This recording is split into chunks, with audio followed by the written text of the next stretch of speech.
بالله من الشيطان الرجيم. بسم الله الرحمن الرحيم.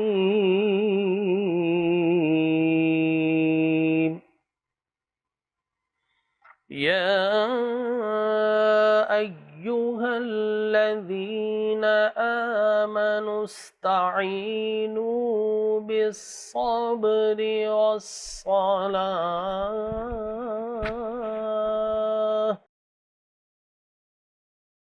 إن الله مع الصابرين.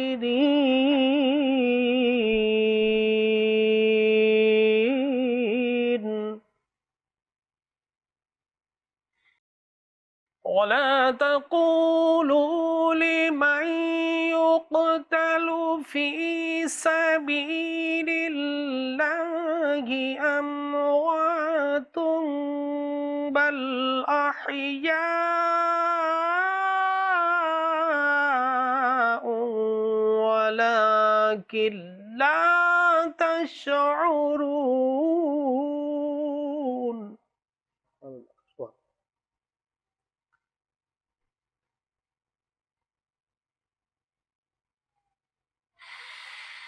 وَلَنَبْلُوَنَّكُمْ بِشَيْءٍ مِّنَ الْخَوْفِ وَالْجُوعِ وَنَقْصٍ مِّنَ الْأَمْوَالِ وَالْأَنفُسِ وَالثَّمَرَاتِ. الله سبحان الله. والثمرات وبشر الصابرين.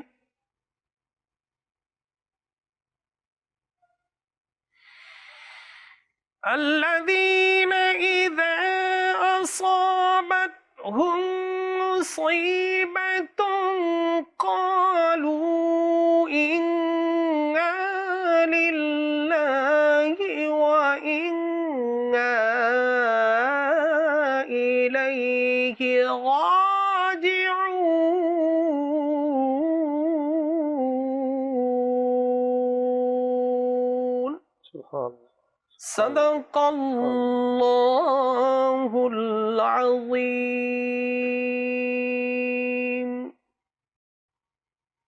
سورہ بقرہ کی آیت نمبر 153، 154، 155 اور 156 تلاوت کرنے کا شرف حاصل کیا، جس میں اللہ تبارک و تعالی جل وعلا ارشاد فرماتا ہے کہ اے ایمان والو، صبر اور نماز سے مدد لیا کرو، اور بے شک اللہ تبارک و تعالی صبر کرنے والوں ہی کے ساتھ ہے۔ اور جو لوگ خدا کی راہ میں مارے جائیں ان کی نسبت یہ مت کہنا اور یہ گمان نہ کرنا کہ وہ مردہ ہے، بلکہ زندہ ہے، لیکن تمہیں اس کا ادراک و شعور نہیں ہے۔ اور ہم کسی قدر خوف، بھوک اور مال اور جانوں اور تمہارے کھیت و کھلیان یا میووں کے نقصان سے تمہاری آزمائش کریں گے، تو صبر کرنے والوں کو خدا کی خوشنودی کی بشارت سنا دو۔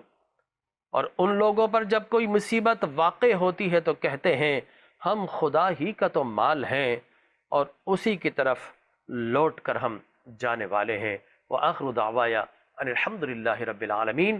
محترم ناظرین کرام، تلاوت قرآن مجید برہان رشید کے بعد میں اپنا تعارف آپ کی خدمت میں پیش کر دوں۔ میں ہوں آپ کا میزبان ڈاکٹر جمیل راٹھور، اور آپ دیکھ رہے ہیں metro one T V plus channel 5 کی خصوصی نشریات، جو دونوں ٹیلی ویژن سے براہ راست نشر کی جائیں گی، اور انشاءاللہ آپ ہم سب کو ملاحظہ کرتے رہیں گے۔ محرم الحرام کی اس خصوصی نشریات میں میں اپنے سارے لسنرز، سارے ویورز کو سلام پیش کرتا ہوں۔ السلام علیکم ورحمۃ اللہ وبرکاتہ۔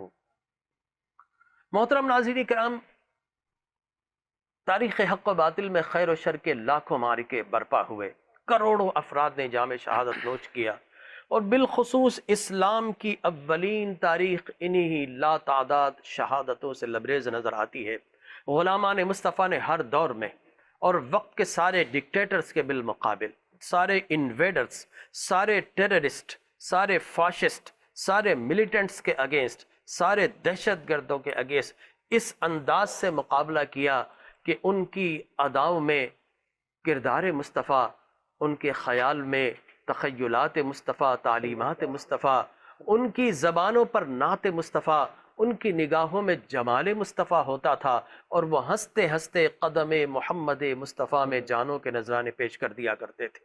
اور اگر ہم اپنی اولین تاریخ کی بات کرتے ہیں تو یاد رکھیے دہشت گردی کی بڑی اقسام ہے، لیکن بدترین دہشت گردی وہ ہے جو کسی کو حالت عبادت کے اندر اسے قتل کر دیا جائے۔ اور قرآن مجید برہان رشید تو ایک فارمولہ ہمیں دیتا ہے کہ وَاتَّخِذُوا مقام ابراہیم مصلی، کہ یہ ابراہیم علیہ السلام کا جو نشان قدم ہے، بلکہ قرآن مجید برہان رشید میں اللہ جب اپنے گھر کا تعارف کرواتا ہے تو فرماتا ہے کہ یہ وہ گھر ہے، ان اول بیت وضع للناس الذی ببکۃ مبارکا وہدی للعالمین فیہ آیات بینات مقام، کہ جو رسول کو اذیت دیتا ہے تو وہ دراصل رب کو اذیت دیتا ہے، اور ایسے لوگوں پر قیامت تک کے لیے اللہ کی اور اس کے ماننے والوں کی لعنت ہوتی رہے گی۔ یہ لعنت کل بھی ہو رہی تھی، یہ لعنت آج بھی ہو رہی ہے، یہ احتجاج کل بھی ہو رہا تھا، یہ احتجاج آج بھی ہو رہا ہے۔ اور 10 محرم الحرام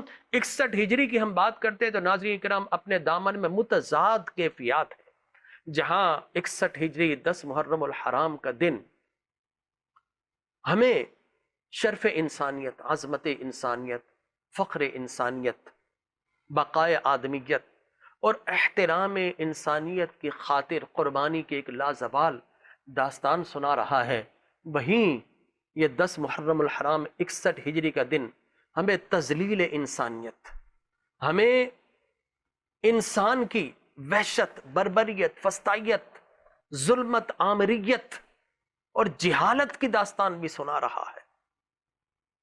61 ہجری 10 محرم الحرام کا دن جہاں ہمیں فخر سے سر اٹھا کر ظالم کے سامنے جینے کا حوصلہ دے رہا ہے، وہیں ہمیں یہ دن اپنے گریبانوں میں جھانک کر اپنے احتساب کرنے کی تلقین بھی کر رہا ہے۔ 10 محرم الحرام کا دن جہاں تسلیم و رضا، صبر و رضا اور ہمیں عزیمت و استقامت کی داستان کے نور سے روشن و منور نظر آتا ہے، وہیں 10 محرم الحرام کا یہ دن ہمیں یہ بھی بتا رہا ہوتا ہے کہ یہی تو وہ دن ہے کہ جس کے اندر اقتدار کی حوث کی خاطر، جہاں پر دنیاوی حرص و طمع کی خاطر، جہاں امت کو قربان کرنے بدلے میں ایک فرد کی حاکمیت کی خاطر جس انداز سے کربلا میں خون بہایا گیا، تو ہمیں یہاں پر متضاد کیفیات نظر آ رہی ہے۔ ایک طرف تو ان کے خون سے یہ دن روشن و منور نظر آ رہا ہے، قیامت تک کے لیے اس سے بھٹکے ہوئے قافلے منزل کا راستہ پا سکتے ہیں، اور دوسری طرف ہمیں انسانیت کا ایک مکروہ چہرہ نظر آ رہا ہے۔ تو یہ احتجاج ہے 10 محرم الحرام سے کہ دن کیوں طلوع ہوا، یہ سورج کیوں نکلا۔ 10 محرم الحرام 61 ہجری یہ ہوائیں جھکڑ بن کر اور یہ آندھی بن کر سب کچھ خس و خاشاک کی طرح بہا کر کیوں نہ لے گئی۔ یہ احتجاج ہے کہ وہ دریا سونامی بن کر لب حسین کو کیوں نہ لگا۔ یہ احتجاج کل بھی تھا، یہ احتجاج آج بھی ہے، اور قیامت کے دن اس کا صلہ ملے گا، اس کا فیصلہ کیا جائے گا، انشاءاللہ فیصلہ کیا جائے گا۔ بس اتنا کہیں گے، خون سے اپنے چراغ جلایا حسین نے، خون سے اپنے چراغ جلایا حسین نے، رسم وفا کو خوب نبھایا حسین نے، خود کو تو ایک بوند بھی پانی نہ مل سکا، پر کربلا کو خون پلایا حسین نے۔ اور ایسی نماز کون پڑھے گا جہاں میں، ایسی نماز کون پڑھے گا جہاں میں، سر جو جھکایا سجدہ کیا تو سر نہ اٹھایا حسین نے، سجدہ کیا تو سر نہ اٹھایا حسین نے، پھرتا ہے در بدر رہتا نہیں چین سے، آج بھی شرمندہ ہے پانی حسین سے۔ تو ناظرین کرام یہ وہ کیفیات ہیں 61 ہجری 10 محرم الحرام، اور جب بھی یہ دن پلٹ کر آتا ہے تو ایسا لگتا ہے کہ ہمارے زخم پھر سے ہرے ہو گئے ہیں، تازہ ہو گئے ہیں۔ رسول اللہ کے آل اولاد جن کو رسول اللہ چومتے تھے، سونگتے تھے، یہ میرے پھول ہیں، ہم نے ان کے ساتھ کیا کیا۔ تو یقینی طور پر اپنا بھی احتساب کرنا ہے اور دشمنان اہل بیت کو بھی للکارنا ہے، اور انشاءاللہ للکار چلتی رہے گی۔ وقفے کے بعد انشاءاللہ پھر حاضر خدمت ہو کر اپنے مہمانان گرامی قدر کا تعارف آپ کی خدمت میں پیش کریں گے، اور پھر جانیں گے، سیکھیں گے، معلوم کریں گے، سنیں گے کہ یہ داستان جو کربناک داستان ہے آخر یہ کس طرح وقوع پذیر ہوئی، اس کے عوامل کیا تھے، اور پھر اس کی مقصدیت کیا تھی، اور اس سے ہمیں آگے بڑھنے کے لیے کیا لیسنز اور کیا اسباق مل رہے ہیں۔ اپنے میزبان ڈاکٹر جمیل راٹھوڑ کو وقفے پر جانے کی اجازت مرحمت فرمائیے، انشاءاللہ حاضر خدمت ہوتے ہیں ایک وقفے کے بعد۔ محترم ناظرین کرام، ایک مرتبہ پھر اپنی اس نورانی روحانی بزم میں آپ کو خوش آمدید کہتا ہوں۔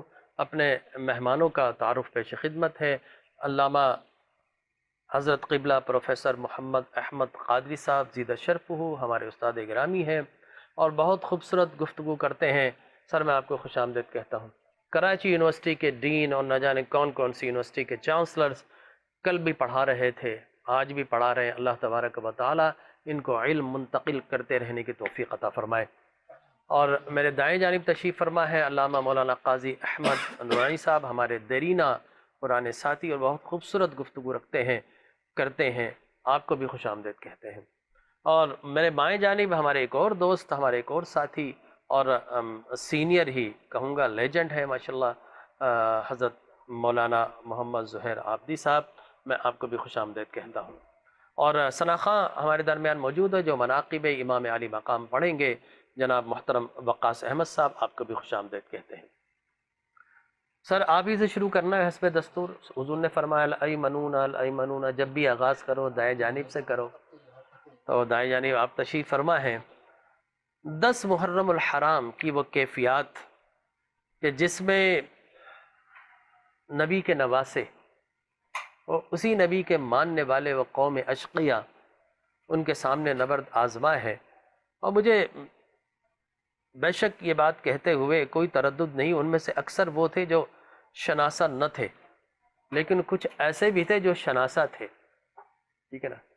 اور میں ایک بات اور کہوں گا آپ کے آنے سے پہلے، آپ کے جواب سے پہلے، دیکھیے یزیدی لشکر میں بہت سارے وہ لوگ تھے جو توان کرہن جبرن امام علی مقام کے سامنے کھڑے تھے، اور وہ لوگ تھے کہ جو حکومت لے کر فوج کے اندر ایک ڈسپلن ہے، وہ لوگ تھے، لیکن کچھ ایسے بھی تھے تو طبعاً اور طمعاً ان کے ساتھ شامل تھے، یعنی وہ تھے جن کی طبیعت کے اندر ہی غداری کرنا ہے، اور کچھ طمعاً کی اگر میں بات کروں، لالچ کی، تو عمر بن سعد نظر آتا ہے، رے کی گورنری، اور طبیعتاً بات کروں تو شمر ذی الجوشن مجھے نظر آتا ہے، ٹھیک ہے نا، اپنے اپنے نظریات سے غداری۔ لیکن یزید عین اپنے نظریات پر کر رہا تھا۔ یزید کا نظریہ کیا تھا کہ اسلام کا نام لیا جائے اور اسلام کی شریعت کو پامال کیا جائے، شریعت کی بات کی جائے اور شریعت کے محرمات اور مقدمات کے مقدسات پر نقب لگائی جائے، شریعت کو خلافت کی بات کی جائے اور ملوکیت قائم کر دی جائے۔ تو یزید تو عین اپنے نظریے پر چل رہا تھا، سب غداری کر رہے تھے، یزید نظریے پر کھڑا تھا۔ وہاں پر 2 ہی لوگ اپنے نظریے پر کھڑے تھے، یا تو یزید تھا یا امام علی مقام تھے۔ تو میں چاہوں گا کہ آپ اس پر اپنا سخن ارشاد فرمائیے۔ اعوذ باللہ من الشیطان الرجیم، بسم اللہ الرحمن الرحیم۔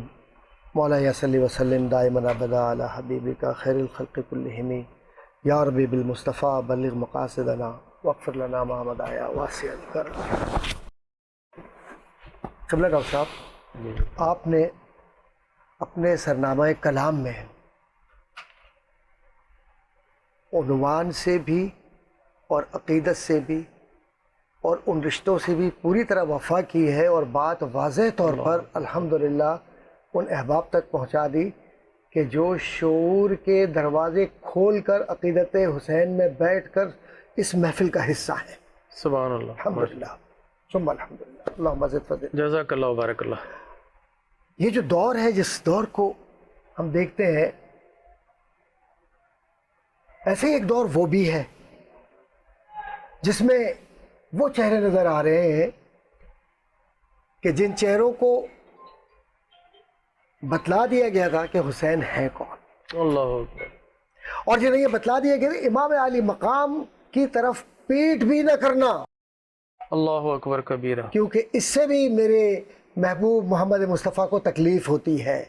گھروں میں ماؤں نے یہ تربیت دی، باپ یا وہ آباء و اجداد جنہوں نے نسب اور نسل کے اندر اس تربیت کو اپنی زندگی کا حصہ بنایا، انہوں نے حسینیت کو محبت کے عطر میں بھگو کر پورے وجود پر مل دیا کہ بیٹا سبحان اللہ. ہمیشہ اس خوشبو کو لے کے چلنا، اس سے الگ نہ ہونا. تو خود سرکار نے بھی تو بتایا نا اہل بیت کا اہل بیت کہ میرے بعد کیا کرنا ہے. کیا کرنا ہے، کل کیسے آپ نے کرنا ہے. حدیث سنائی تھی، اور بھی تارکم فیکم ثقلین. دیکھیے دو بنیادی مراجع، دو بنیادی مصادر یا دو بنیادی عنوانات زندگی یا دو بنیادی اصول ہیں زندگی کے، بے شک. جس میں جو حضور اکرم صلی اللہ علیہ وآلہ وسلم نے ہم سب کو دیے ہیں بعثت انسان کے.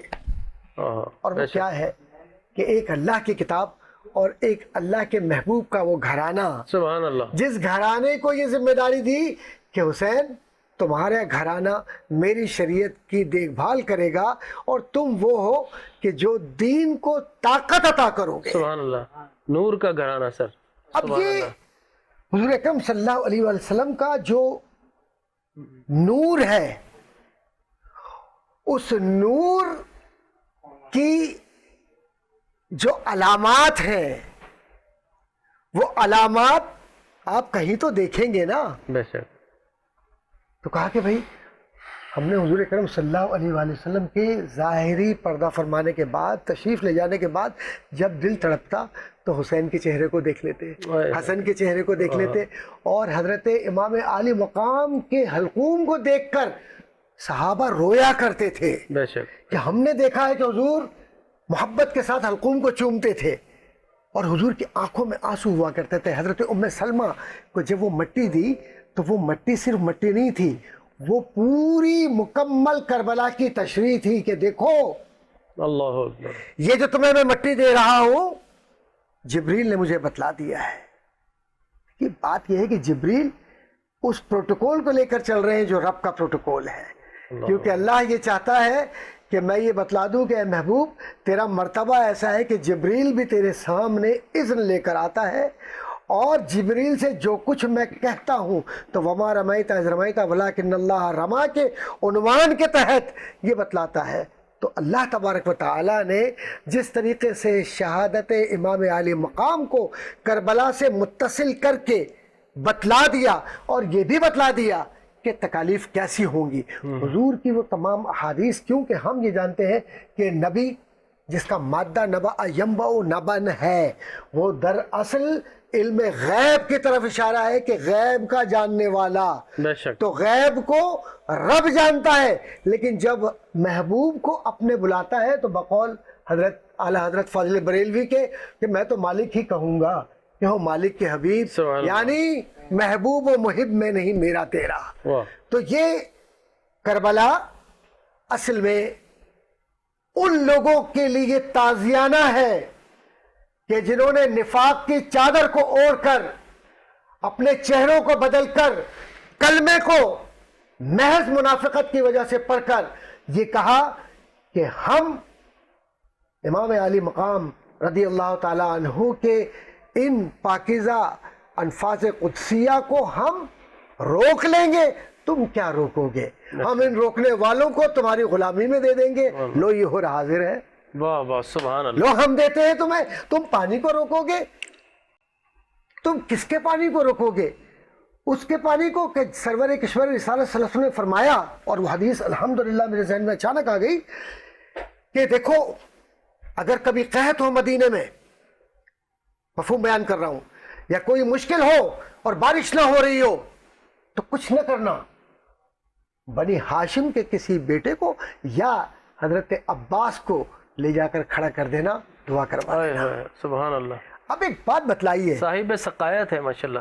رہی ایک بات عرض کرتا چلوں کہ آپ مجھے ایک بات کا جواب دیں، اور اپنے بہن بھائیوں سے پوچھتا ہوں. لوگ پوچھتے ہیں نا عقل کی بنیاد پہ. یاد رکھیے عشق اور عقل میں اگر فیصلہ کرنا ہو نا تو حدیث عشق کی طرف جائیے گا.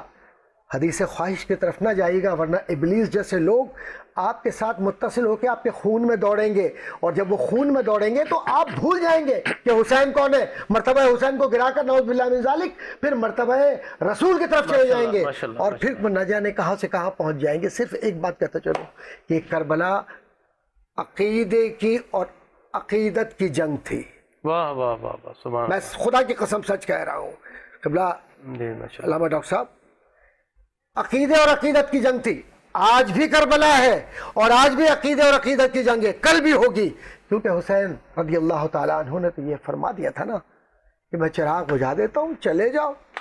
تو عقیدے اور عقیدت والوں نے کہا کہ کل قیامت کے دن رب کے سامنے شرمندہ، اور ان جانوں کو ہم لے کر کیا کریں گے جو آپ کے بغیر ہو۔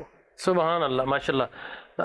علامہ زہیر عابدی صاحب، میں آپ کی طرف آتا ہوں کہ ایک تو رات کے لمحات ہیں، جس طرح نشاندہی فرمائی، وہ جان نثار جتنے بھی تھے اہل بیت اور اصحاب رسول، وہ سارے کے سارے جو امام علی مقام کے ایوان و انصار، وہ ڈٹے ہوئے تھے۔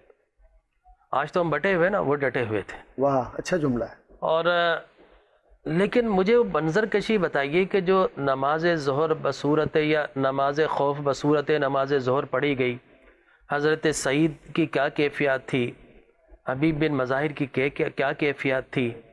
وہ کہا نا کہ نہ کعبے میں، وہ کیا شعر ہے، نہ بیت اللہ کے سائے میں نماز عشق ادا ہوتی ہے تلواروں کے سائے میں۔ تو وہ نماز عشق جو پڑھی گئی، میں چاہتا ہوں اس کو بھی بیان کیجئے۔ اور مصائب و علام تو ایسے ہیں کہ ہم جو بیان کر دیں وہ کم ہے، اس لیے کہ ہم بیان کرتے وہاں پر تو گزرا ہے سب کچھ۔ جی بسم اللہ الرحمن الرحیم۔ ڈاکٹر صاحب، نماز کے حوالے سے آپ نے گفتگو کی، وہ نماز ظاہر ہے کہ جب جنگ جو شروع ہوئی ہے کربلا، یوم عاشور، صبح عاشور، حملہ اولا ہوا، اس کے بعد ایک کے بعد ایک مقابل پہ جاتے رہے، ایسے میں ظہر کی نماز کا وقت ہوا تو سعید نے کہا کہ مولا نماز کا وقت ہوا چاہتا ہے، تو کیوں نہ نماز ادا کر لی جائے۔ تو امام حسین نے دعا دی اور کہا کہ تمہارا شمار خدا نمازیوں میں کرے۔ اس نماز کے لیے جب لشکر یزید سے کہا گیا کہ وقفہ نماز کے لیے کیا جائے، تو انہوں نے اسے صاف انکار کر دیا، اور انہوں نے کہا کہ تمہاری نماز قابل قبول نہیں ہے، اس نماز کا کوئی فائدہ نہیں۔ چنانچہ اصحاب امام حسین نے کہا کہ ہم سامنے دیوار بن کے کھڑے ہو جاتے ہیں، آپ نماز ادا کیجئے۔ ان میں سعید بھی ہیں، حبیب ابن مظاہر بھی ہیں، اور جب امام نے نماز ادا کی تو وہاں سے تیر چلنے شروع ہوئے، اور ان لوگوں نے تیر اپنے سینوں پہ لینا شروع کیے، اور اس انداز سے لیتے تھے کہ جیسے یہ کھڑے ہیں، تیر آ رہا ہے، تو اب اگر کوئی تیر ادھر ہو گیا تو وہ اپنے آپ کو ادھر کر لیتے تھے، کوئی تیر ادھر ہو گیا تو وہ اپنے آپ کو ادھر کر لیتے کہ کہیں دیا۔ اور جب وہ گھوڑے سے گرے ہیں اور امام حسین اور حضرت عباس نے لشکر پر حملہ کیا، تو گھوڑے ادھر سے ادھر دوڑے اور ادھر سے ادھر دوڑے، اور جناب قاسم زندگی میں پامال ہوئے۔ یہ اہل بیت پر آپ دیکھیں۔ اچھا، مصائب میں علامہ صاحب میں تھوڑا سا سلسلہ منقطع کروں گا، انشاءاللہ ہم آپ سے اس پہ مزید بات کرتے رہیں گے۔ جی محترم ناظرین کرام، ایک مرتبہ پھر 10 محرم الحرام کا یہ دن یقینی طور پر ہمارے دل غم حسین میں، غم اہل بیت میں ڈوبے ہوئے ہیں، تو خوش آمدید کہنا تو نہیں بنتا، لیکن آپ ہمارے ساتھ موجود ہیں، آپ کا بہت شکریہ۔ علامہ قاضی احمد روحانی صاحب تشریف فرما ہے۔ قاضی صاحب، وہ اقبال نے کہا نا، شہادت مطلوب و مقصود مومن، نہ مال غنیمت نہ کشور کوشائی۔ تو ہر انسان کی ایک تمنا، ایک آرزو ہوتی ہے کہ اللہ مجھے موت تو آنی ہے، ٹھیک ہے نا، یہ تو یونیورسل ٹروتھ ہے، مومن ہو یا غیر مومن، دنیا کا اس بات پر کانسنسس ہے کہ مرنا ہے۔ اب موت کس طرح آنی چاہیے؟ تو مومن کی ایک ارج اور سرچ ہوتی ہے کہ مجھے موت کس طرح آنی چاہیے۔ جیسے حضرت عمر بن خطاب رضی اللہ تعالی عنہما دعا مانگا کرتے تھے، اللہم ارزقنا شہادتاً فی سبیلک وجعل موتی فی بلد حبیبک، اے اللہ مجھے شہادت کی موت دے اور میرا دفینہ تیرے نبی کے شہر مدینہ بنا، ٹھیک ہے نا۔ تو میں چاہتا ہوں کہ وہ شہادت کا ایک شوق جو شہادت ہے، وہ اہل بیت کو تو گھٹی میں پلایا گیا تھا، اور رسول اکرم صلی اللہ علیہ وسلم نے پیدائش پر ہی خبر دے دی تھی جب حضرت ام فضل کے خواب کی صورت آئی کہ میرا بیٹا میری امت کے اشقیاء کے ہاتھ شہید کر دیا جائے گا، ٹھیک ہے نا۔ تو وہ شوق شہادت تو بچپن سے ہی وہ گھٹی لے لے کر جوان ہوئے تھے، اور اب شہادت کا موقع تھا، وہ کس طرح پلٹ سکتے تھے؟ تو شہید کی شان کیا، میں چاہوں گا اس پر آپ کلام فرمائیے۔ بہت بہت شکریہ۔ اصل میں فلسفہ شہادت اپنی جگہ پر، شہادت کی اہمیت اپنی جگہ پر، شہید کا مقام اپنی جگہ پر، لیکن جو شہادت امام حسین ہے، جو شہادت امام علی مقام ہے، وہ اتنی بلند و بالا ہے بے شک، کہ مقام شہادت بھی اس پہ ناز کرتا ہے۔ سبحان اللہ۔ اس لیے کہ جتنے بھی غزوات ہوئے، سرایا ہوئے، ان کے بعد کی جنگیں ہوئیں، ان میں یقیناً اللہ کے نبی صلی اللہ علیہ وآلہ وسلم کے جانثاروں نے جو اپنی جانوں کے نذرانے پیش کیے وہ ایک سے بڑھ کے ایک ہیں۔ بے شک، ان میں کسی سے مسابقت کرنا اور مرتبہ بیان کرنے میں کہیں اگر تفاوت ہو جائے تو بڑا المیہ ہوتا ہے، لیکن یہاں جو شہادت ہے اللہ، کہ امام عالی مقام اس شہادت کے راستے کے لیے مدینہ طیبہ کو چھوڑ کر آئیں، واہ واہ واہ، کیا سب رجوع کرتے ہیں مدینہ کی طرف، جی ہاں، بے شک، سب تمنائیں مدینہ کرتے ہیں۔ بے شک، قبلہ کیفیت یہ ہے کہ مجھ جیسا ایک گناہگار 8 دن 10 دن مدینہ طیبہ میں قیام پذیر ہو جائے، جب وہاں سے رخصت ہوتا ہے تو پلٹ پلٹ کر دیکھتا ہے گنبد خضرا کو، نہ جانے زندگی میں آئندہ میسر ہو یا نہ ہو، تو جس کی ولادت مدینے میں ہو، جس نے ساری زندگی مدینے میں گزاری ہو، جب اس نے اس شہادت کے راستے کے لیے مدینہ چھوڑا ہوگا تو کیا کیفیت ہوئی ہوگی اس واہ کی۔ واہ، بے شک، پھر اہل ایمان حج کے لیے تمنا کرتے ہیں، آرزو کرتے ہیں، اور پھر وہ شہید اعظم جس نے اس شہادت کے لیے حج کو بھی موقوف کیا، اللہ تو اکبر، امام حسین رضی اللہ تعالیٰ عنہ کی شہادت، ان کے رفقا کی شہادت، ان کے جانثاروں کی شہادت، یہ تو ایک ایسی تاریخ ہے جو انسان کے لیے ایک راہ تعین کرتی ہے کہ مقام عشق سے کہا جاتا ہے اور اس کی انتہا کیا ہے۔ واہ، اور پھر اس میدان میں آ کر جس طرح انہوں نے حق کے لیے سب کچھ قربان کیا، کہ اکثر جو جنگیں ہوتی ہیں ان کا انجام وقتی ہوتا ہے، کوئی فتح یاب ہوتا ہے، کوئی پیچھے ہٹتا ہے، دوبارہ مارکے میں آتا ہے، لیکن کربلا ایک ایسی جنگ ہے جو ہمیشہ ہمیشہ جاری رہے گی۔ بقول شاعر کوئی کہہ دے یہ حکومت کے نگہبانوں سے، کربلا جنگ ہے وقت کے سلطانوں سے، کہ جب بھی کوئی ظالم و جابر یزید کی شکل میں سامنے آئے گا تو امام حسین کا کوئی چاہنے والا اٹھ کھڑا ہوگا اور وہ میدان میں آ کر وقت کے تمام تر ظالموں اور جابروں کا مقابلہ کرے گا۔ یعنی یہ کہہ لیجئے کہ کربلا نہ صرف ایک جنگ ہے، نہ صرف ایک ایسا مارکہ ہے جو تاریخ میں یاد رکھا جائے گا، بلکہ کربلا ایک ایسی درسگاہ ہے کہ ہر مظلوم کے لیے راہ کا تعین کرتی رہے گی اور صبح قیامت تک کسی بھی ظالم و جابر کو چین سے نہیں بیٹھنے دے گی۔ تو کربلا کی ہر شہادت عظیم ہے، اور امام عالی مقام کا وہ مقام و مرتبہ ہے کہ جس پر جتنی گفتگو کر لی جائے وہ کم ہے۔ ہم یہ گفتگو کر کے اپنے ایمان کی جلا کرتے ہیں، اور امام عالی مقام سر جو یہ وقتی طور پر جھکا دوں گا۔ ڈاکٹر صاحب ایک بات عرض کرتا چلوں، تاریخ کا اگر آپ تجزیہ کیجئے کربلا کے حوالے سے بھی اور تاریخ اسلام کے مختلف ادوار کا بھی آپ تجزیہ کیجئے، یہ جو لوگ نظر آتے ہیں نا آپ کو تاریخ میں بد کردار لوگ، یزید کی صورت میں یا یزید نما اور بہت سارے لوگ، ان میں قدر مشترک ہے۔ قدر مشترک سب سے پہلے یہ ہے کہ دین پابند کرتا ہے پاکیزگی اور اصول اور عدل کی طرف، اور ان کی سرشت کے اندر چونکہ شیطانی طاغوتی قوت ان کے وجود میں اور ان کے خون کو یہ تربیت دے رہی ہے اور گرمی دے رہی ہے کہ اگر تو تابع ہو گیا تو تیری اطاعت کون کرے گا۔ اللہ اکبر۔ تو اس طرح سے یہ نفسیاتی بیماری اور ذہنی بیماری کے وہ لوگ کہ جن کے پاس اقتدار اعلیٰ یا سوورینٹی ہوتی ہے۔ اب یزید نے جو جملہ کہا تھا وہ بڑا تاریخ ساز جملہ ہے۔ یزید نے جملہ کہا تھا کہ کسی بھی صورت میں مجھے ان 3 لوگوں کی بیعت چاہیے۔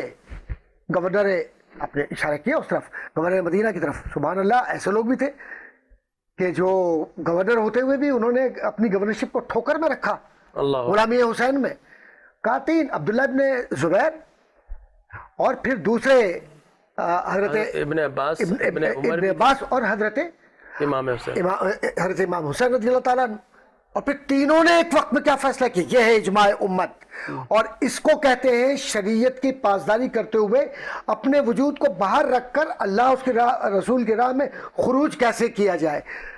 کلمہ حق کے لیے دعوے تو بہت کرتے ہیں، ہم اسمبلیز میں بیٹھ کر بات کرتے ہیں، ہم بڑے بڑے مجلسوں میں بات کرتے ہیں، محفلوں میں بات کرتے ہیں، لوگوں کو جذباتی کر دیتے ہیں، یہاں تک کہ لوگ ان راستوں پر نکل جاتے ہیں کہ جہاں وہ سمجھ لگتے ہیں کہ واقعی وہ راہ حق کی طرف جا رہے ہیں، وہ بغیر یہ سوچے سمجھے کہ اللہ کے نبی صلی اللہ علیہ وآلہ وسلم کے نواسے کی سیرت اور سنت اور طریقہ عمل کیا ہے۔ کہیں ایک جگہ کتنے پڑاؤ ہیں؟ مدینہ منورہ سے لے کر کربلا تک سارے پڑاؤ تقاریر امام علی مقام کی ذہن میں آ رہی ہے، میرے آپ کے بھی ذہن میں، سب کے ذہن میں۔ کسی ایک مقام پر کوئی دنیا کا کوئی لکھنے والا یہ ثابت کر دے کہ امام علی مقام نے کسی ذاتی انتقام کی، اپنی خواہش کی بات کی ہو تو بخدا میں مجھے جس جگہ چاہیں آپ پھانسی پہ لٹکا دیں؟ نہیں، امام علی مقام رضی اللہ تعالیٰ عنہ سے جب وہ فرزدق کا معاملہ ہوا تو پوچھا نا کہ کیا ہے معاملہ، بتاؤ، تم تو لوٹ رہے ہو کوفے سے، بس یہی کیفیت ہے ہر دور کی، آج بھی وہی ہے ہاں کہ منافقوں کے راج میں دل آپ کے ساتھ ہیں، تلواریں یزید کے ساتھ یزید کے ساتھ ہیں۔ تلواریں جب یزید کے ساتھ ہیں تو پھر دل بھی تو یزید کے ساتھ ہو گیا، کیونکہ کوئی کہہ رہا ہے ریکا بن جائے گا، کوئی کہہ رہا ہے تجھے حجاز دے دیں گے، کسی کو کہہ رہے ہیں کہ ہم تجھے فارس تک بٹھا دیں گے، کسی کو کہہ رہے ہیں کہ تیرے لیے ہم لکھ دیں گے تیری 7 نسلوں کو کہ تجھ میں حکمرانی اور جتنی بھی نیابت ہے حکومت کی وہ ہوگی۔ یزید نہیں رہ سکا تو اس کے نائب کہاں رہیں گے؟ بے شک بے شک، یزید نہ رہا، اس کا نام نہ رہا۔ وہ کہا نا کس نے کہ بس اتنی سی بات ہے، یزید تھا، حسین ہے اور ہمیشہ رہیں گے، اور ہمیشہ رہیں گے انشاءاللہ، اور حسین ہے، ہمیشہ رہیں گے انشاءاللہ۔ اسی خوبصورت بات پر ناظرین کرام ایک وقفے کے بعد پھر حاضر خدمت ہوتے ہیں۔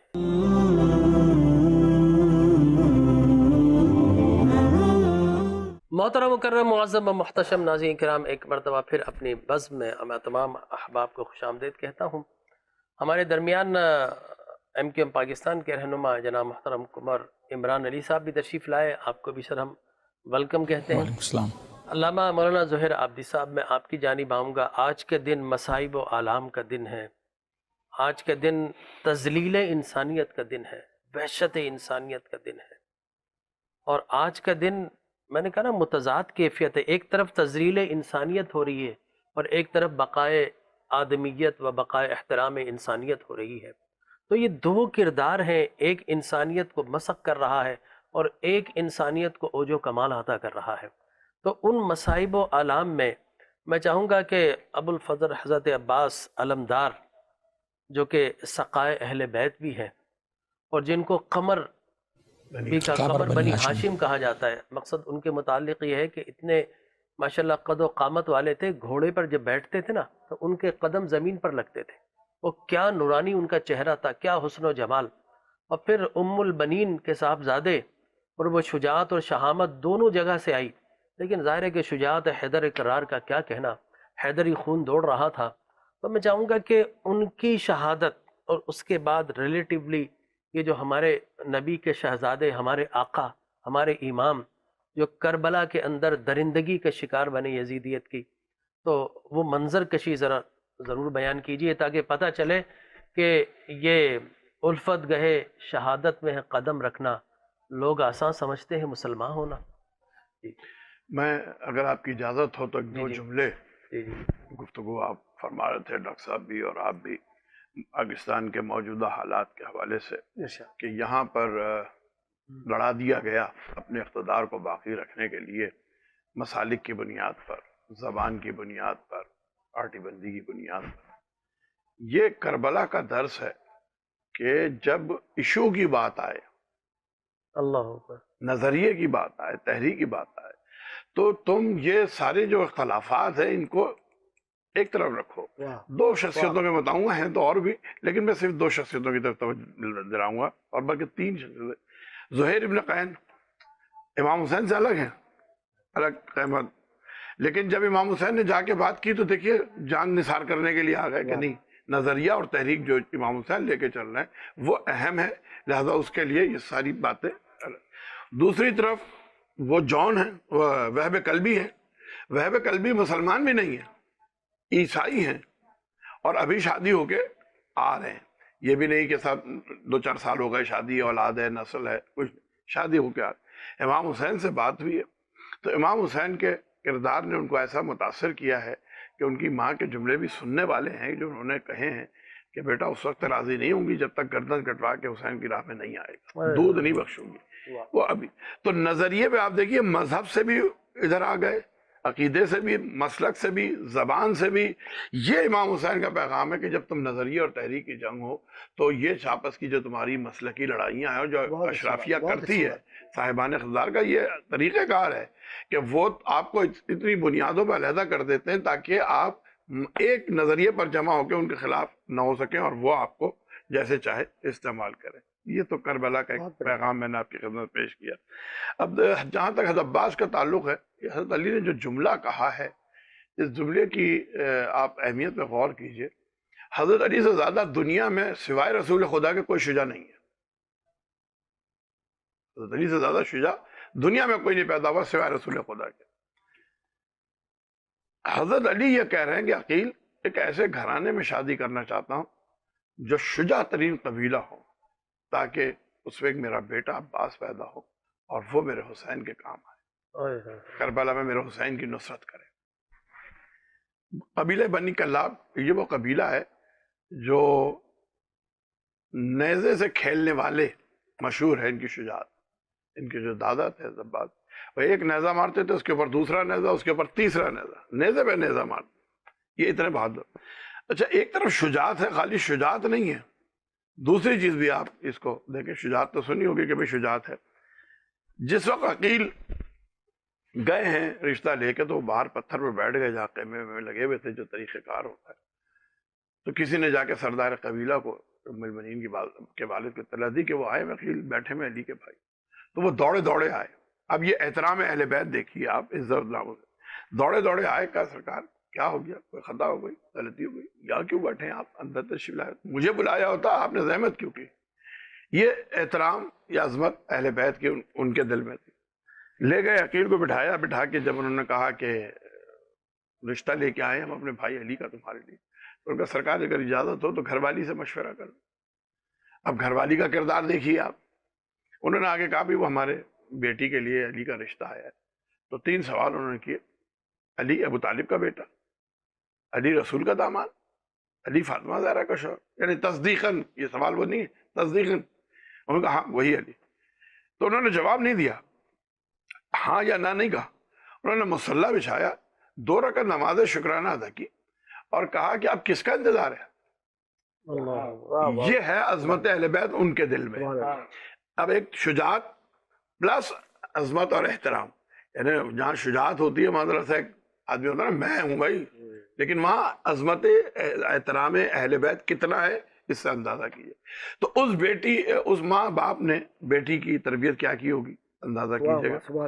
جب بیاہ کے آئی ہیں در سیدہ میں پہلے چوکھٹ کو بوسہ دیا، جہاں سیدہ کو اندر آ کے کہا بلاؤ میرے شہزادوں کو اور میری شہزادیوں کو۔ اب دیکھیے کس احتیاط سے کیا لفظ استعمال کیے ہیں ام البنین نے۔ یہ نہیں کہا کہ بلاؤ فاطمہ کے بیٹوں اور بیٹیوں یا سیدہ کے بیٹے بیٹیوں کو یا شہزادی کے بیٹے بیٹے، کیوں برابری وہ غیریت ہو جاتی۔ یہ نہیں کہا کہ بلاؤ میرے بچوں کو کیونکہ برابری ہو جاتی، کہا بلاؤ شہزادوں اور شہزادیوں کو۔ جب آ گئے تو ہاتھوں کو جوڑ کے کہا ماں بن کے نہیں آئی، کنیز بن کے آئی۔ یہ ظاہر ہے کہ وہ ماں باپ کی تربیت، یہ بیٹی، اب اس بیٹی کی تربیت اپنے بیٹوں کے لیے۔ تو عباس کو، یعنی بڑے بیٹے عباس ہیں، ویسے 4 بیٹے ہیں، چاروں کربلا میں شہید ہوئے۔ کہا کہ بیٹا یاد رکھنا عباس، تم غلام حسین آقا ہے، اور یاد رکھنا کہ غلام آقا کے برابر نہیں بیٹھتے۔ جو ساری زندگی حضرت عباس امام حسین کے برابر نہیں بیٹھے۔ کہ وہ شہزادی ہیں، تم غلام ہو۔ غلام شہزادیوں سے آنکھ میں آنکھ ملا کے نہیں بات کرتے، لہٰذا جب بھی حضرت عباس جناب زینب کی بارگاہ میں آئے ہیں تو نظریں چھکا کے گفتگو کی۔ یہ ہے تربیت، نسلاً بعد نسل تربیت، شجاعت کے ساتھ عزت، وقار، احترام اہل بیت کا وہ بھی اپنی جگہ موجود ہے۔ اب ایسے میں عباس تیار ہوئے. اب عباس کے ذہن میں صرف ایک بات ہے جو 32 برس عباس نے خواہش پالی ہے کہ حسین کی نصرت کرنی ہے. ڈاکٹر صاحب اگر آپ سے یہ کہا جائے، آپ پیدا ہوں بچپن میں آپ سے کہا جائے بیٹا آپ کے والد یہ کہیں میری یہ خواہش ہے کہ آپ پروفیسر بنیں، آپ پڑھائیں یونیورسٹی میں، اور جب آپ کا پڑھانے کا وقت آئے تو آپ کے والد کہیں گے یا آپ کے بھائی کہیں گے نہیں آپ نے نہیں پڑھانا. 32 برس آپ تیاری کرتے رہے، ذہن بناتے رہے، حضرت علی نے شجاعت کے جوہر دکھائے، صفین میں آپ نے جوہر جنگ کے دکھائے، 32 برس خواہش پڑی لڑوں گا، اب بھائی کی آقا کی مدد کروں گا آخر کی، اور 32 برس کے بعد حسین نے کہا عباس جنگ نہیں کرنی. تو صبر عباس کس منزل پر ہے، اطاعت امام کس منزل پر ہے. جلال کا یہ عالم تھا کہ جب پانی خیمہ ہٹانے کے لیے کہا گیا، امام حسین اپنے خیمے تھے، ان کا خیمہ ہٹاؤ، تو عباس نے لکیر کھینچی تلوار سے اور کہا کس کی ماں نے جانا ہے کہ اس لکیر کو پار کر کے دکھائے. ایسے میں حسین کو پتہ چلا، آواز آئی عباس حسین پانی پہ لڑنا نہیں چاہتا، آ جاؤ. یہ ہے اطاعت امام جو درس دیا ہے کربلا نے، یعنی کربلا کے ہر رخ میں ایک درس ہے. صرف یہی نہیں ہے کہ ہم کسی ایک درس کو لے کے اور ہم تذکر، ہر درس بھی ہے، ہر ایک رخ میں درس ہے. یہ شجاعت کا عالم ہے.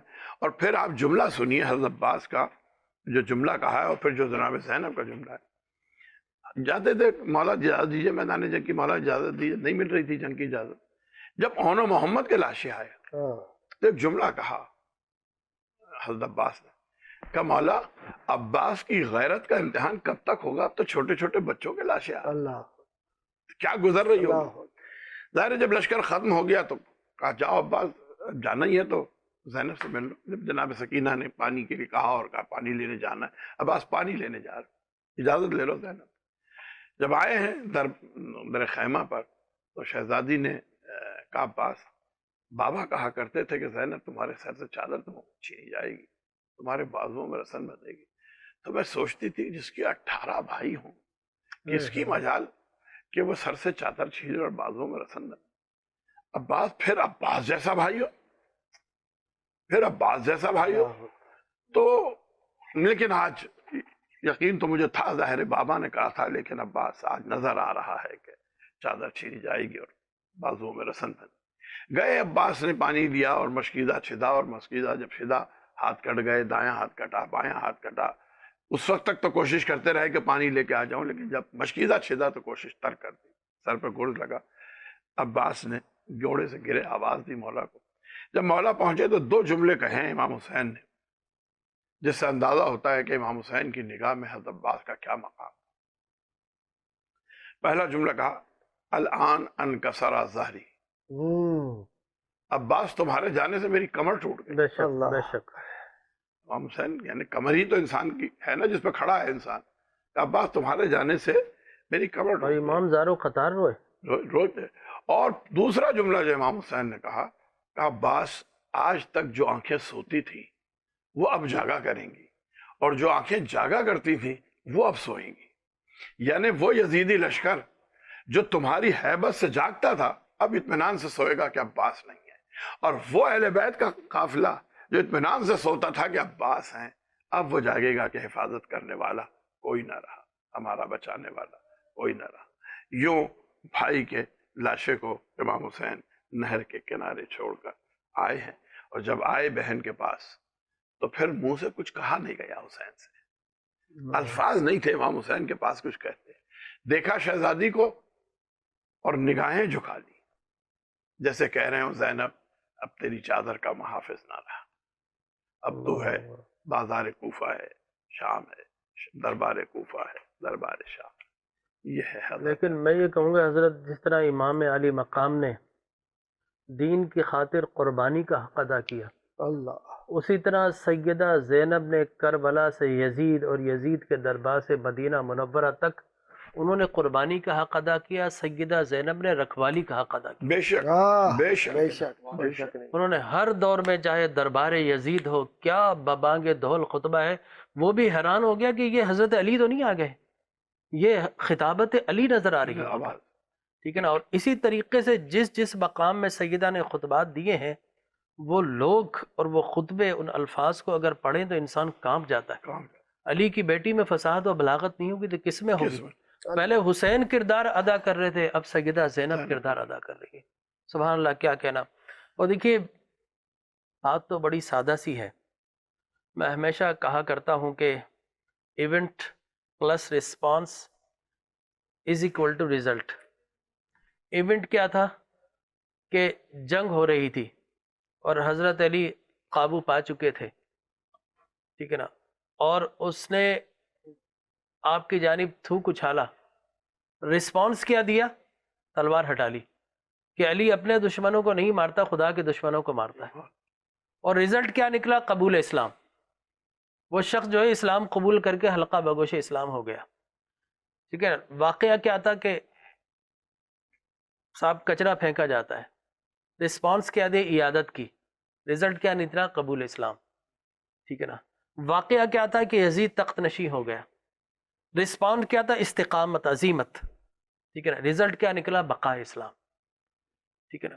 تو یہ رزلٹ جو آخر میں نکلا ہم اس کو دیکھتے ہیں کہ یزید ہار گیا، امام علی مقام جیت گئے۔ یہ قیامت تک کے لیے ایسا ہی ہے۔ تو کمر صاحب میں آپ کی طرف آؤں گا، یہ بتائیے کہ اس واقعے سے خواص و عام سب کے لیے دروس ہیں، سب کے لیے لیسنس ہیں، سیکھنے کا موقع ہے۔ دیکھیے علماء کرام تو خواص ہے، ہم اور آپ عوام ہیں۔ تو آپ یہ بتائیے کہ لے مین جب واقعہ کربلا کو سنتا ہے اور دیکھتا ہے تو وہ اس سے کیا لیسن حاصل کرتا ہے؟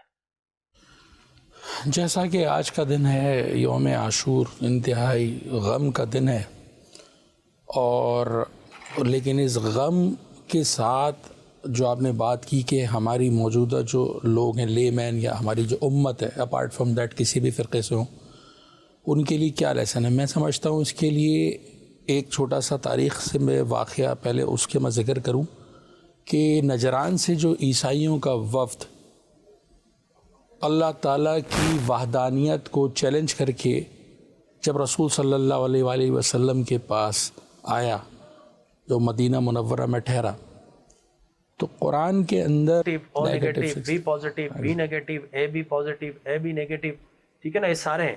اور نیگیٹو پازیٹیو ادھر ادھر ہو جائے تو صاحب ایک لمحہ نکلتا ہے، اتنا ہیوج ری ایکشن ہوتا ہے نا، فائلیکٹک ری ایکشن، انسان گیا، ایگزیکٹلی، ٹھیک ہے نا۔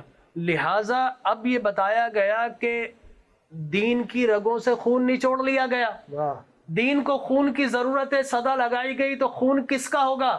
کہا اس دین کس کا ہے؟ کہا محمد کا، تو کہا آل محمد ہی کا خون ہے جو ان کے اوپر آئے گا، میچ کرے گا۔ کیا بات، سبحان اللہ، آل سبحان محمد اللہ، مدینے سے نکلے، سبحان اللہ، سبحان اللہ، بہت اعلیٰ، آل محمد سبحان مدینے اللہ، سے نکلے کہ دین کو ہمارے خون کی ضرورت ہے، کسی اور کا خون دین کی رگوں میں نہیں جائے گا، سبحان اللہ، ریئیکشن کر جائے گا۔ بالکل، لہٰذا امام علی مقام مدینے سے خون دینے کے لیے نکلے تھے دین کی رگوں میں، بالکل، لہٰذا سب کا خون دیا۔ ابھی آپ فرما رہے تھے اون محمد کا، قاسم کا، عثمان کا، عمر کا، ابو بکر کا، جس سارے حضرت علی کے شہزادے ان کا خون دیا گیا، ٹھیک ہے نا، کہ نہیں اور ضرورت ہے، اور ضرورت ہے، علی اکبر کا دیا گیا، کہا اور ضرورت ہے، 6 ماہ کا بچہ پیش کر دیا، پھر کہا اور ضرورت ہے تو امام علی مقام نے خود کو پیش کر دیا، پھر جا کر دین کی رگوں میں خون پورا ہوا، بے شک، اور دین باقی۔ اس لیے کہا نا کہ بادشاہ دی اس حسین دی پناہ اس حسین، ٹھیک ہے نا، سرداد نہ داد دست در دست یزید،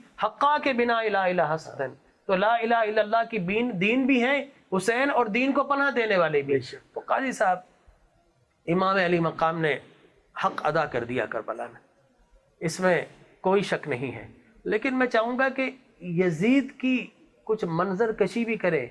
یزید نے تو کئی کربلا برپا کی ہیں، ایک تو کربلا کے اندر ہے، پھر مدینے میں، پھر مکہ میں، تو لوگوں کو بتائے کہ یزید کتنی کریہ شخصیت تھی، تاکہ ہمارا کوئی بچہ ایسا نہ ہو کہ یزید سے محبت کرنا شروع ہو جائے اور آہستہ آہستہ یزید کے چلن پر، اس لیے کہ یہ تو ہر دور میں جس طرح فرما رہے تھے حسینی بھی ہیں تو یزیدی بھی ہیں، تو کوئی یزیدی کسی حسینی کو ساتھ لگا کر نہ چلا جائے، ٹھیک ہے نا۔ تو یہ بتائیے یزید کا کردار کیا ہے؟ نبی کریم صلی اللہ علیہ وآلہ وسلم نے جس ریاست مدینہ کو اپنے جانثاروں کے حوالے کیا، اسے ابو بکر و عمر و عثمان و حیدر نے خوب آگے بڑھایا، اور یزید جب حاکم بن کے بیٹھا تو اس نے شریعت کی پامالی کی. اللہ تمام تر اختلاف کی بنیاد یہی ہے بے شک. کہ جو رسول اللہ صلی اللہ علیہ وآلہ وسلم کے نظام کو باقی رکھے اس کا ساتھ دینا ہے, سبحان اللہ. اور جو اللہ کے نبی کی لائی ہوئی شریعت کو پامال کرے اس سے اختلاف کرنا ہے. بے شک. شریعت نے جو احکامات دیے تمام تر ان احکامات کی خلاف ورزی کے ناچ گانے ہو رہے ہیں. 2 بہنوں کو حرم میں داخل کیا جا رہا ہے, اللہ اکبر. شراب و کباب کے معاملات ہیں, فسق و فجور عام ہو رہا ہے. اللہ اکبر. اور یہ سارے کردار دیکھنے کے باوجود کچھ لوگ خوف سے, کچھ حالات کو دیکھ کر, کچھ یہ سوچ کر کہ جناب بجائے عزیمت کے رخصت کا راستہ اختیار کیا جائے ابھی صبر کر رہے ہیں, لیکن نواز رسول نے صبر نہیں کیا. اب یہاں بات یہ واضح ہوتی ہے, خلاصہ کلام کے طور پہ عرض کروں کہ ہم دیکھیں کہ اس دور میں کیا ہم فکر یزید کے ساتھ ہیں یا فکر حسین کے ساتھ ہیں. اللہ اکبر. ایک تو ہماری محبتوں کا انداز. میں یہ چاہتا ہوں کہ ہمارے ناظرین کو یہ بھی بتائے نا, یہ تو آپ نے بتا دیا کہ امام علی مقام کا یہ جملہ آج گونج رہا ہے کہ مجھ جیسا شخص تجھ جیسے شخص کے ہاتھ پر کس طرح بیعت کر سکتا ہے. تو یہ جملہ ہی سارا کا سارا واضح کر دیتا ہے ایک منظر کشی کو. لیکن یزید نے مدینہ منورہ میں کیا کیا, کعبۃ اللہ میں کیا کیا. اللہ اس لیے کہ تین تھے نا, کعبۃ اللہ دین, مدینہ منورہ دین, اور امام حسین دین. اللہ کے نبی صلی اللہ علیہ وآلہ وسلم کی دعا میں ایک دعا ملتی ہے کہ اللہم انی اعوذ بک من امارت الغلمان. اللہ اکبر. اسے اگر محاورے میں آپ کہہ لیں کہ میں لونڈے لپاڑوں کی حکومت سے پناہ مانگتا ہوں. اللہ اکبر کبیر. اور یہ جا کے یزید کے معاملے پر بات ثابت آتی ہے. پھر اس نے کربلا میں ظلم کیا تو وہ کیا ہی کیا, وہ تو اتنا بڑا ظلم ہے کہ اس کی کوئی معافی نہیں ہے. اس کے بعد اس نے جو مدینہ طیبہ میں اور مکہ مکرمہ میں کیا کہ غلاف کعبہ جلا اور اس کے اوپر رکھا ہوا وہ جو حضرت ابراہیم اسماعیل تھا وابستہ سینگ تھا وہ جلا. پھر واقعہ حرہ پیش آیا. پھر مدینہ طیبہ میں جس طرح مسجد نبی کی پامالی کی گئی اسے معاذ اللہ اسبل بنا دیا گیا, وہاں اذان نہ ہو سکی. پھر وہاں جس طرح قتل عام کیا اور جس طرح بے حرمتی کری خواتین اسلام کی, تو وہ تو یزید کے دامن میں ایسا شر ہے کہ اسے کبھی بھی آپ کسی مثبت اندازہ بیان کر ہی نہیں سکتے. یہ بات واضح کر رہی ہے کہ اس کی بدبختی ازلی تھی. وہ اتنا بڑا بدبخت تھا کہ ایک طرف تو اقتدار کے نشے میں اس نے نواز رسول اور ان کے تمام اہل خاندان کے ساتھ ظلم کیا, اور پھر اس نے مدینہ طیبہ اور مکہ مکرمہ حرمین شریفین کے احترام کو بھی باقی نہیں رکھا اور تمام حدود جو ہے پار کر گیا. اس کے معنی یہ ہوئے کہ کسی کے اقتدار کو نہ دیکھو بلکہ اس کے کردار کو دیکھو وہ کیا کرنے جا رہا ہے. ایسا نہ ہو کہ اس دور میں بھی کوئی ایسا فرد پیدا ہو جو حرمین شریفین کے حدود سے آگے نکل جائے, جو پامالی کرے. تو آپ کو ہمیشہ فکر یزید کے مخالف کھڑا ہونا ہے, چاہے آپ تعداد میں کم کیوں نہ ہو. بہت بہت شکریہ. ناظرین کرام, ایک بریک کے لیے کہا جا رہا ہے کہ بے شک یزید نے دیکھیں امام علی مقام کو شہید کیا, یہ سب سے بڑا ظلم. اس کے بعد مدینہ منورہ ریاض الجنہ جہاں پر ایک لمحے کے لیے ہم بیٹھنا چاہتے ہیں, نوافل پڑھنا چاہتے ہیں, اس مقام پہ گھوڑے باندھے گئے. حرمت مدینہ کو پامال, حالانکہ رسول اللہ نے فرمایا کوئی میرے مدینے کی حرمت کو پامال کرے تو اس طرح پگھل جائے گا جس طرح پانی کے اندر نمک پگھلتا. اور بے شک پگھلا, وہ ایڈیا رگڑ رگڑ کے ٹیوبرکلوسس کے مرض کے اندر وہ مر گیا, اور آج تک اس کی قبر کا نشان نہیں, شاید کوڑے کے اندر کہیں دبی ہوگی, لیکن میرے امام کا روزہ آج بھی چمک رہا ہے. سبحان اللہ. اس نے مدینہ منورہ کے اندر یہ کام کیا, اس مقام پر, روزہ رسول پر, اور پھر کعبۃ اللہ پہ سنگباری کروائی, یہاں تک کہ کعبۃ اللہ کی ساری دیواریں گر گئیں. بعد میں عبداللہ ابن زبیر نے دوبارہ سے اس کو کھڑا کیا. تو لہٰذا یزید نے تو اسلام کو مٹانے کی کوشش کی تھی, لیکن وہ کہا نا مٹ گئے مٹتے ہیں مٹ جائیں گے اعداء تیرے, نہ مٹا ہے نہ مٹے گا کبھی چرچا تیرا. تو یقیناً رسول اللہ کا چرچا بھی باقی رہے گا, ذکر بھی باقی رہے گا, محبت بھی باقی رہے گی. اور جب نبی سے محبت ہے, آل سے محبت نہ ہو, یہ ممکن نہیں. نبی سے محبت و اصحاب محبت نہ ہو, یہ ممکن نہیں. یہ ساری محبتوں کا دریا, یہ فیض گنبد خضرا سے نکل رہا ہے, پوری دنیا میں پھیل رہا ہے. اور انشاءاللہ اس پر ہم وقفے کے بعد مزید گفتگو کریں گے.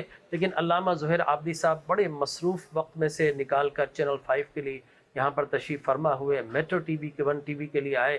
ہم آپ کا بہت شکریہ ادا کرتے ہیں تہہ دل کے ساتھ کہ آپ یہاں پر تشریف لائے. آپ کو دیگر مجالس میں جانا ہے, اور یقینی طور پر ذکر حسین ہم یہاں رہیں، گھر میں رہیں، محفل میں رہیں، مسجد میں رہیں، تو آج تو ذکر حسین ہے، فضیلت امام علی مقام کا ذکر ہے، یہ ہوتا رہے گا۔ ایک وقفے کے بعد پھر حاضر خدمت ہوگی۔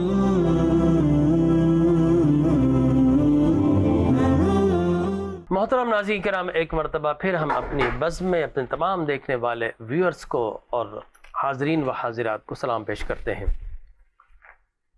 جناب میں محترم قادری صاحب آپ کی جانب آؤں گا، اور سوال وہی گزشتہ سے پیوستہ ہے، مظالم یزید اور یزید کا شاعر کیا تھے، اور امام علی مقام نے اس کے ہاتھ پر بیعت کیوں نہ کی؟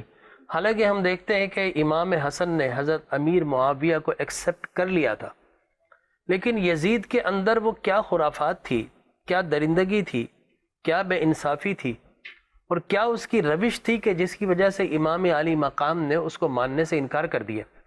اور دیکھیے، ایک تو یہ نا کہ امام علی مقام سرعام کھڑے ہو گئے مدینہ منورہ میں تمہیں نہیں مانوں گا، ٹھیک ہے نا، لیکن ایک یہ ہے، میں آگے چل کر موقع ملا تو فلسفہ ضرور بیان کروں گا، ایک یہ ہے کہ وہ 56-57 سال کے بزرگ اپنی مدینہ منورہ کے اندر آرام کر رہے ہیں، وہاں پر ان کو تنگ کیا گیا، پھر مکہ میں تنگ کیا گیا، پھر وہاں پر آ کر نیگوسیشن کی، آپ نے کہا ٹھیک ہے میں قبائل میں چلا جاتا ہوں، ٹھیک ہے میں جہاد پر چلا جاتا ہوں، میں یزید کے نیگوسیشن کر لیتا ہوں، لیکن ظالم یہ چاہتا تھا کہ نہیں، کچھ نہیں کرنا، بس بیعت کا اعلان کرو، تو وہاں پر امام علی مقام ڈٹ گئے۔ تو یزید کی کون سی ایسی چیزیں تھیں جس کی وجہ سے امام علی مقام نے جو ہے نو کہا، ایبسلوٹلی ناٹ؟ جی، اصل بات یہ ہے کہ جو کربلا کے ہمہ جہتی پہلو ہے، میں چاہوں گا مدینہ منورہ کی حرمت پہ بھی ضرور بات کریں، جی ضرور، ٹھیک ہے نا، کہ مدینہ منورہ کو کس طرح اس نے تخت و تاراج کیا۔ اللہ تعالیٰ محفوظ رکھے۔ انسان جس میں غیرت اور شرم و حیا ہو، سوچ نہیں سکتا اور وہ کر گیا۔ اللہ اکبر۔ سوچیں آپ یعنی کہ امام عالی مقام، پھر مدینہ منورہ، یہ وہ کہ جس کے نام کو مدینہ النبی کہا گیا ہے، اور حضرت شیخ عبدالحق محمد دہلوی رحمۃ اللہ تعالیٰ اللہ علیہ کی اکبر۔ معروف کتاب جذب القلوب الی دیار المحبوب پورے مدینہ منورہ پر ہے، اور پھر اس سے پہلے جو کتاب وفاء الوفا علامہ سمودی رحمۃ اللہ تعالیٰ علیہ کی جو مدینہ منورہ پر ہے، اس کی فضیلت اور اس کی برکات اور اس کی مٹی کی خوشبو اور اس میں حضور کی محبت، اور زمین کو جس طریقے سے اس بے شرم، بے حیا اور بے غیرت انسان نے، الفاظ بھی تنگ ہو جاتے ہیں، کوئی لفظ ہی نہیں ہے اس کے لیے کہ یزید کو کس طریقے سے آپ کیا کہیں، کیا زجر و توبیخ کے لیے بھی کوئی لفظ نہیں ہے اس کے لیے، بے شک، ہر لفظ ختم ہو جاتا ہے کسی زبان کا بھی ہو، اس لیے حالانکہ کہ فرمایا گیا مدینہ منورہ کو جس نے ڈرایا دھمکایا اس پر اللہ کی لعنت اور اللہ کے ماننے والوں کی لعنت ہے۔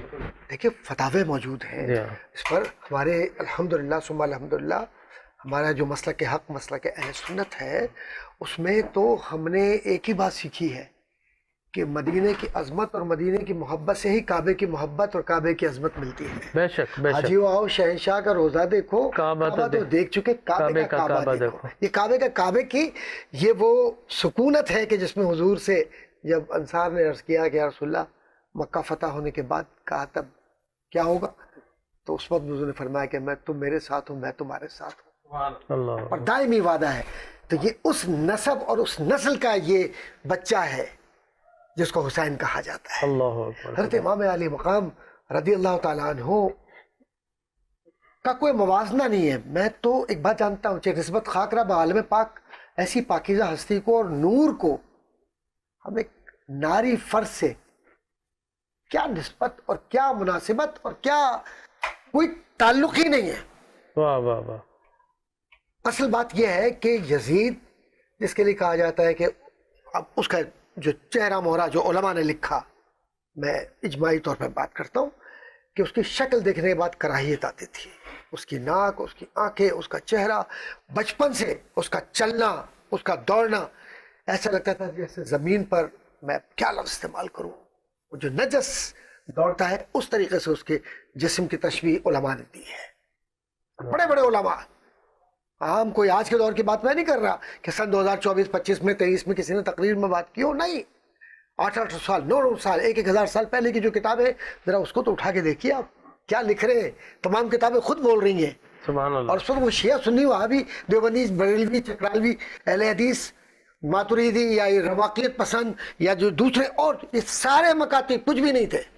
ایک ہی تھا حضور کی غلامی کا مکتب ہے واہ واہ واہ، جو سبحان اللہ نے ہمیں نصیب فرمایا. سبحان اہل بیت کے سامنے سر جھکا کر ان کے اس بارگاہ میں اپنی گردنوں کا نذرانہ دینا الحمدللہ یہ وہ شیوہ مسلمہ تھا.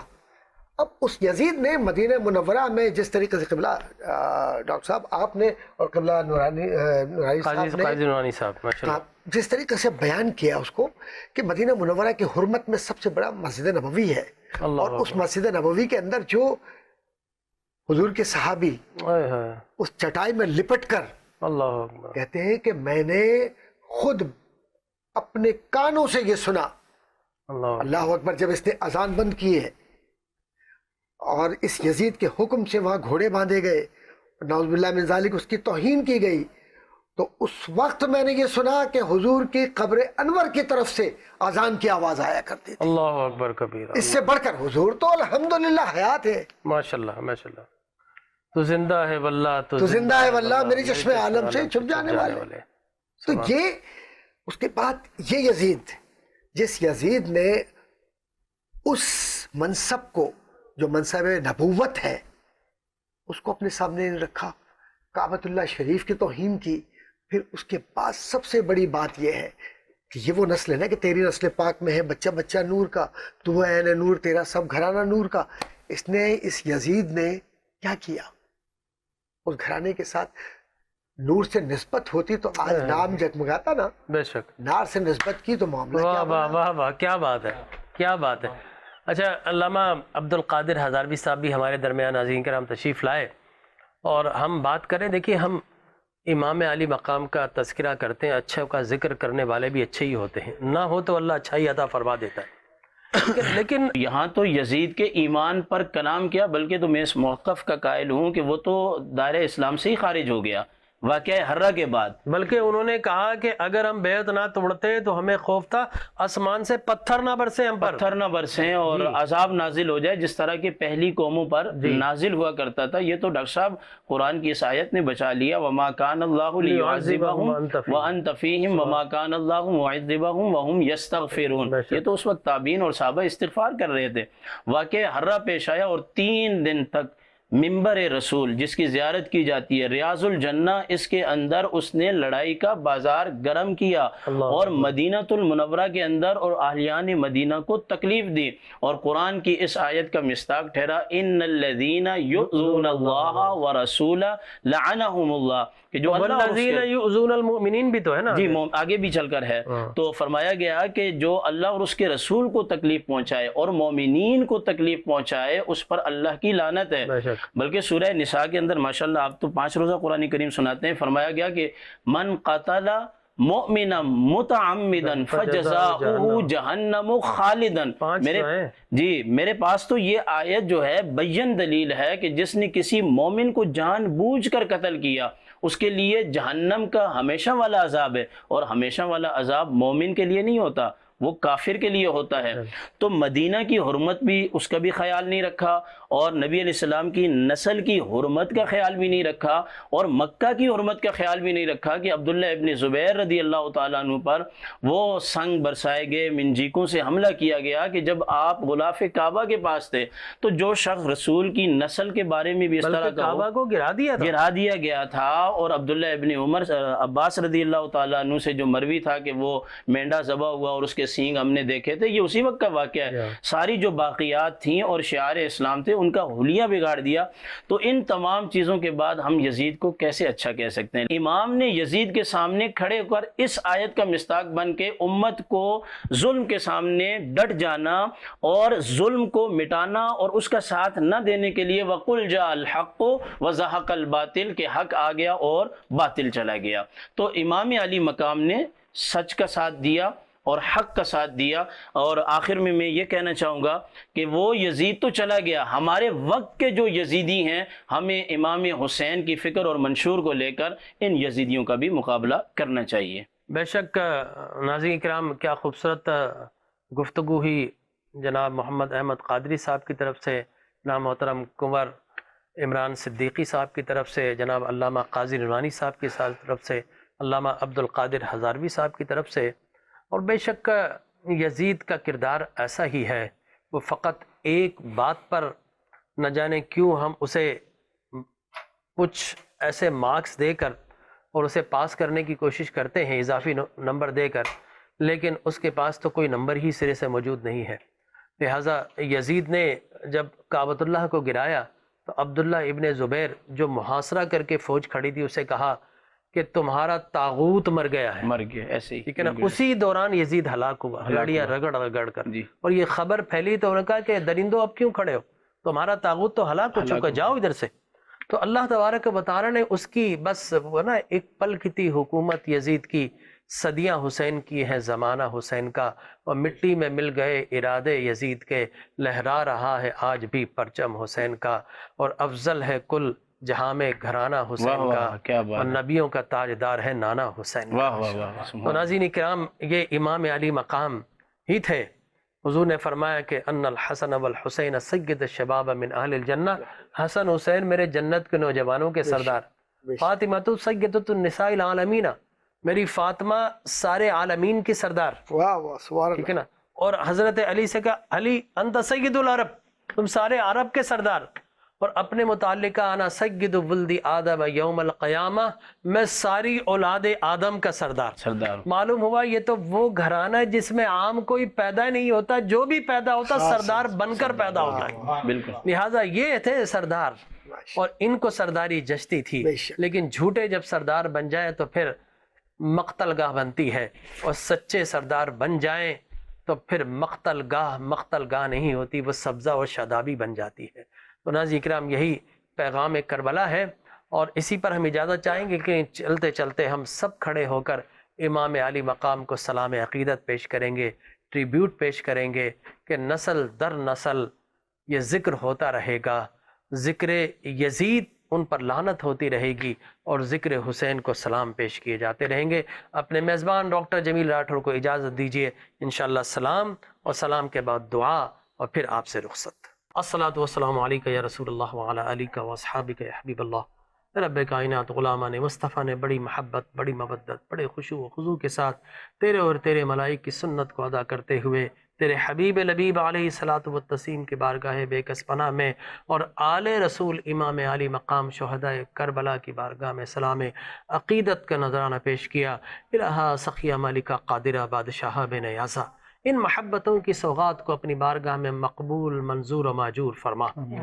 ہمارے علی، ہمارے عمران صاحب، کنور صاحب تشریف لائے، جتنے علماء کرام اس ٹرانسمیشن کا حصہ رہے، نویز صاحب رہے، ہمارے کیمرہ مین، اللہ سب کو بے شمار برکتیں عطا فرما۔ اس چینل 5 کی جملہ ٹیم اور میٹرو 1 ٹی وی، اللہ اس سے یہ پیغام محبت اہل بیت اور مقصدیت شہادت امام علی مقام کا بیان کیا گیا۔ اے اللہ ہم سب کی کوششوں اور کاوشوں کو اپنی بارگاہ میں مستجاب و مقبول، منظور و ماجور فرما۔ آمین آمین یا رب العالمین۔ اور دعا کرتے ہیں کہ اللہ ہم سب کے جدات و امہات، بالخصوص اے اللہ اس ٹرانسمیشن کو کرنے والے، اور اے اللہ میٹرو 1 ٹی وی اور چاندیو صاحب ہیں، خالد آرائی صاحب ہیں، ہم سب کے جدات و امہات جو اس دنیا سے پردہ فرما چکے شہداء کربلا کے صدقے میں، ان سب کی قبور پر، تربتوں پر اپنی کروڑوں کروڑوں رحمتوں، برکتوں اور انوار و تجلیات کا نزول فرما۔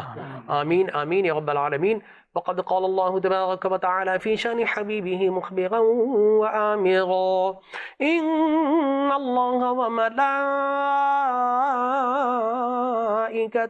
يصلون على النبي يا أيها الذين آمنوا صلوا عليه وسلموا تسليما اللهم صل على سيدنا مولانا وحبيبنا وشفيعنا محمد معدن الجود والكرم سبحان ربك رب العزة عما يصفون وسلام على المرسلين والحمد لله رب العالمين بحق لا إله إلا الله محمد رسول الله